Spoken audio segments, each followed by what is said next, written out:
As gunfire crackled outside, Zayane's thoughts became dark and she wondered, is this how I'm going to die? Without his warm hands on my body, without love, without ever feeling genuinely alive. Her priorities were shifted by their proximity, but she resisted giving in. Let's see what's going on with your leg. Before she could protest, Stefan scooped her up and sat her on the desk. I'm going to need to lift your skirt. She knew his touch would awaken desire cells within her, so she sat motionless, suspense palpable on her skin. He lifted the skirt more clinically than erotically. His hands were cool and smooth like a stone. She turned sideways, anticipating Stefan's response to the handprint on her leg. I've hurt myself, she trailed off, unable to lie. The sight of the inflamed handprint made him shudder, but he cleared his throat. You look good, by the way. Not the perfect save, but it was a nice attempt, shaving off a layer of embarrassment. She did everything in her power not to blush, but her cheeks still grew hot. Stefan grabbed some ointment from a satchel. This will hurt. I'm good with pain, she shot back. It came out harsher than sleet. He lifted his gaze from her thigh and lowered his seductive voice. Can I tell you a secret? It hurt like hell sewing myself up. Now that was a great save. The thought of him struck by gunfire broke her shield. Not so tough after all. He applied the stuff with great care. It tore through her like a cyclone on parched land, and it hurt. She tried not to wriggle, but it was impossible. She did, however, whimper pitifully. He held her still with one arm. It'll be over soon. He was right. The pain vanished instantly, but her knee persisted. A pungent smell still wafted in the air. What type of balm was that? Believe me, he smirked. You don't want to know. She tried to get off the rickety table. Careful now. I have a way with this old thing. He lifted her. I should be able to walk now, she said uneasily. He set her on her feet, confessing.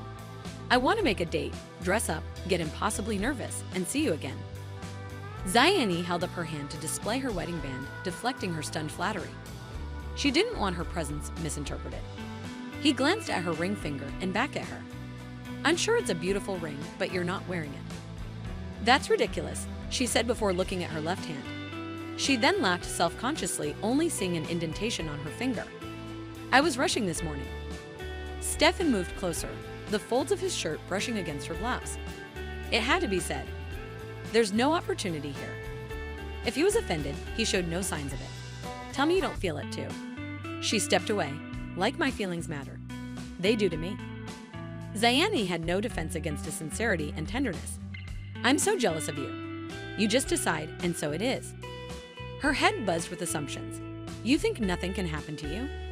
No one declared war on your freedom. This foreigner felt safe. Could he relate to a world less free? She wouldn't wish that on him, on anyone.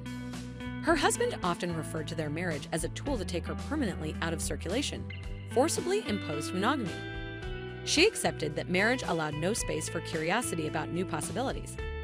This mantra kept her cautious, knowing she was heart first, soul deep colliding with this man. He pulled her close, hugging her. Her pulse quickened, a woman starved of pleasure. It had been so long since she'd been properly embraced that her feet almost gave out from shock, sinking into the comfort of his broad body.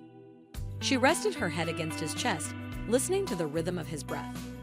Her mind refused to still. He held her tighter, and her hips pressed against his, allowing her curves to melt into him. The pressure of his hands on her back stirred a mix of joy and apprehension. She closed her eyes, releasing all the tension in her body. Put your mouth on me, she nearly purred. But then he pulled away, hands still around her waist, taking her in. A charge passed between them before he leaned in and kissed her.